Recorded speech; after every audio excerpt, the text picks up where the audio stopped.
अनुच्छेद 310 सिविल और रक्षा सेवकों के कार्यकाल से संबंध है। राष्ट्रपति और राज्यपाल के इच्छा के तहत पद पर बने रहना है। इसे डॉक्ट्रिन ऑफ प्लीजर कहते हैं। इसके तहत पूर्व प्रक्रिया के पालन किए बिना आईपीएस या आईएएस अधिकारियों को हटाया जा सकता है। लेकिन वहीं पर 311 अनुच्छेद ये जो 310 की उद्दंडता है उस पर अंकुश लगा रहा है। बिना जांच या सुनवाई का मौका दिए बिना बर्खास्त का पदच्युत नहीं किया जा सकता है। इसमें क्या है? 311 में पदच्युत पर प्रतिबंध, सुनवाई का अधिकार देना, लेकिन सैनिकों पर यह लागू नहीं होता है। संरक्षित व्यक्ति, संघ सिविल सेवा, अखिल भारतीय सेवा, राज्य सिविल सेवा, सिविल पद धारण करने वाले व्यक्ति पर यह लागू होता है। अनुच्छेद 311 के 2 के ए आपराधिक आरोपों में दोषारोपण अधिकृत प्राधिकार संतुष्ट हो, किसी कारण से उस पर प्राधिकार द्वारा लिखित रूप से दर्ज किया जाना है, ऐसी जांच करना उचित रूप से व्यवहारिक नहीं है। राष्ट्रपति या राज्यपाल संतुष्ट हो जाता है, राज्य के सुरक्षा के हित में ऐसी जांच करवाना उचित नहीं है। माने हम जांच नहीं भी कर सकते हैं, अमुक आईएएस को हटा सकते हैं। 311 अनुच्छेद 311 2C का उपयोग JK जम्मू कश्मीर STF गठन में हुआ था और इसके तहत आप आईएएस या आईपीएस या संघीय सेवा अधिकारी कैट्स में अपील कर सकते हैं। ये क्या चीज़ है? तो संविदात्मक चयन अनुच्छेद 309 और 310। अनुच्छेद 310 राष्ट्रपति अपने इच्छा अनुसार व्यक्ति को नियुक्त करने का अपने अधिकार देता है, जो अनुच्छेद 309 के विपरीत है, जो विधायकों और लोक सेवकों की भर्ती के लिए कानून बनाने का अधिकार देता है। जनवरी 2011 ईस्वी यूपीए की सरकार माननीय मनमोहन सिंह के नेतृत्व में एक प्रस्ताव तैयार किया गया। संयुक्त सचिव या संयुक्त निदेशक स्तर पर सीधे भर्ती का प्रस्ताव, जिसे कहते हैं पार्श्व प्रवेश या लेटरल एंट्री। दूसरा प्रशासनिक सुधार सेकेंड ARC में वीरप्पा मोइली ने दलील दी कि सिविल सेवा में विशेषज्ञों की भर्ती यूपीएससी के माध्यम से 10% पदों को खोलने का प्रस्ताव जायज है, माने होना चाहिए। जनवरी 2011 लेटरल इंडक्शन पॉलिसी, जिसमें जो उम्मीदवार होंगे, जो विशेषज्ञ होंगे, उसके पास एक सीवी होना चाहिए, मैंने बायोडाटा होना चाहिए और हल्का सा साक्षात्कार होना आवश्यक है। वो यूपीएससी करेगा। लोगों को चुना जाना चाहिए। तो विशेषज्ञों, विशिष्ट क्षेत्रों के विशेषज्ञों, शिक्षाविदों को सीधे मध्य स्तरीय वरिष्ठ सरकारी पदों पर नियुक्त किया जाना है। ये प्रस्ताव यूपीए की ही है, लेटरल एंट्री। अनुच्छेद 14 संविदात्मक चयन शामिल है, माने ठीका पट्टा पर उनको यह पद आसित किया जाएगा।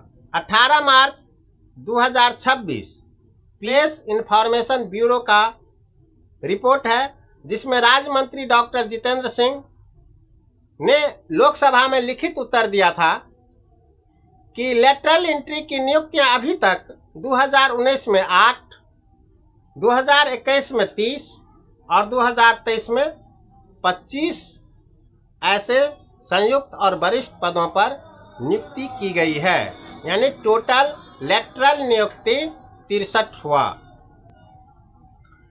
सिंह जी का कहना है कि इस पद्धति में जो पद्धति है, इस पद्धति में हम माने Bharat, United kingdom, Singapore, America से बहुत पीछे है। सिंगापुर, अमेरिका और यूनाइटेड किंगडम से इसी क्षेत्र में नहीं, हर क्षेत्र में पीछे हैं। तो 1/1/2025 प्रेस इंफॉर्मेशन ब्यूरो का एक रिपोर्ट है जिसमें स्पष्ट है कि हमारे देश में आईएएस की 1300 पदें खाली है, आईपीएस की 505 पद खाली है और आईएफएस इंडियन फॉरेस्ट ऑफिसर्स 1029 पद खाली है, यानी टोटल पद जो है 2834 खाली है। अब लेटरल एंट्री के तहत 10% यदि मानते हैं, 10% ले चलते हैं तो 2834 का 10% हुआ 283 पद पर प्रवेश होना चाहिए। अब चलते हैं आईएएस का कितना सीट है। हमारे देश में आईएएस 6877 पोस्ट है, पद है। आईपीएस का 5099, आईएफओएस या आईएफएस का 3193 पद, टोटल 15,169 पद खाली है। लेटरल एंट्री के तहत यदि हम चलते हैं तो 10% हम करते हैं तो 1516 पद पर लेटरल एंट्री होगा। ये यूपीए की प्रस्तावना है। बंदूक एक व्यक्ति के हाथ में रहता है तो क्राइम करता है और एक व्यक्ति के हाथ में रहता है तो रक्षा करता है। तो बंदूक किसके हाथ में रहना चाहिए और बंदूक रखने वाले का चरित्र कब किस तरह बदलेगा, इसका क्या गारंटी है। संविधान के अनुसार जो गद्दी पर बैठा हुआ आदमी है वह किस तरह का है, वह उसे अपने हित में वह उसे अपने हित में नियुक्त करेगा, वह अपने जैसा ही नियुक्त करेगा जो बीजेपी की सरकार है या कांग्रेस की सरकार है। हर उच्च पद पर सत्तारूढ़ पार्टी चाहता है हमारा आदमी होना चाहिए। अब संयुक्त पद है, संयुक्त सेक्रेटरी का पद किस तरह का आदमी को होगा, जो प्रधानमंत्री, जो सत्तारूढ़ दल का प्रशंसक होगा। बीजेपी की जो रूलिंग पार्टी है उसके तहत यदि डॉक्ट्रिन लागू करना, यदि 10% लैटरल एंट्री के तहत यदि पदों को भरा जाता है तो वह जनता के जो विशेषज्ञों को नहीं लाएगा, वह अपने प्रशंसक जो भी हो, कुंठित हो या विशेषज्ञ, उसी को लाएगा। सही सिलेक्शन वह नहीं कर सकता है, चाहे सरकार किसी की भी हो। जज का भी बदलाव होता है, जज का भी नियुक्ति पर प्रेशर रहता है जो कि हमारे ही अनुसार फैसला हो, जो वर्तमान में आप देख रहे हैं। तो लेटरल एंट्री जो यूपीए की देन है और बीजेपी इसको भुनाना चाहती है, अपने सिर पर ठीकरा नहीं फोड़ना चाहती, क्योंकि यह कारण है, क्योंकि यह यूपीए की देन है और बीजेपी आज तक जो भी कुछ किया है उसका ठीकरा कांग्रेस पर फोड़ा है। लेटरल एंट्री का तो विरोध होना चाहिए, न कि इसको अपने हित में उपयोग करना चाहिए। आज की जो वर्तमान स्थिति है, कानून बना करके कानून के माध्यम से जनता को शोषण करें।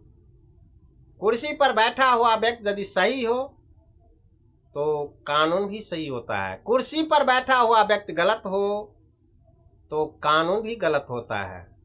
तो वर्तमान में कुर्सी पर बैठा हुआ व्यक्ति, चाहे राजधानी राज्य की हो या केंद्र की, कुर्सी पर, शीर्षस्थ कुर्सी पर बैठा हुआ व्यक्ति गलत है और सत्ता पक्ष का प्लीजर है। तो जब तक व्यक्ति सत्ता पक्ष का प्लीजर होगा, जनता की भलाई दिवा स्वप्न होगा। और डॉक्ट्रिन ऑफ प्लीजर्स और लैटरल एंट्री को संविधान के लैटरल एंट्री प्रस्ताव को सिरे से खारिज कर देना चाहिए।